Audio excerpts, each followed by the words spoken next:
চলে এসেছি নারায়ণী কিচেনে। এই দেখুন আলুটা আমি আগে থাকতে ভাজতে দিয়েছি। আর দেখুন চিকেন আর দেওয়া হবে চিকেন কষা। তেলে দেবো গোটা জিরে আর তেজপাতা, কেটে রাখা পেঁয়াজ টমেটোগুলো দিয়ে দেবো।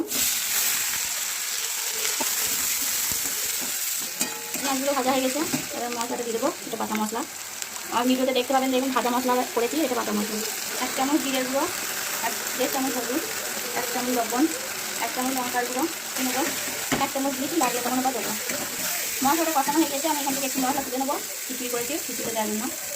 মশলাটা কষানো হয়ে গেছে, আমি চিকেনগুলো দিয়ে দেবো।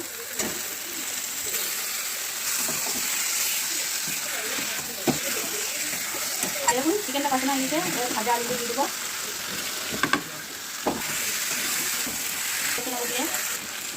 দিয়ে দেখুন চিকেন আলুগুলো সব সিদ্ধ হয়ে গেছে, ভালোভাবে কষানো হয়ে গেছে। এবার একটু সামান্য জল দিয়ে ঢাকা দিয়ে দেবো, একটু জল দিয়ে দেবো। জল দিয়েছি, এবার আমি ঢাকা দিয়ে দেবো, পেঁয়াজটা কমিয়ে দেবো। এই দেখুন আমার চিকেন কষা হয়ে গেছে।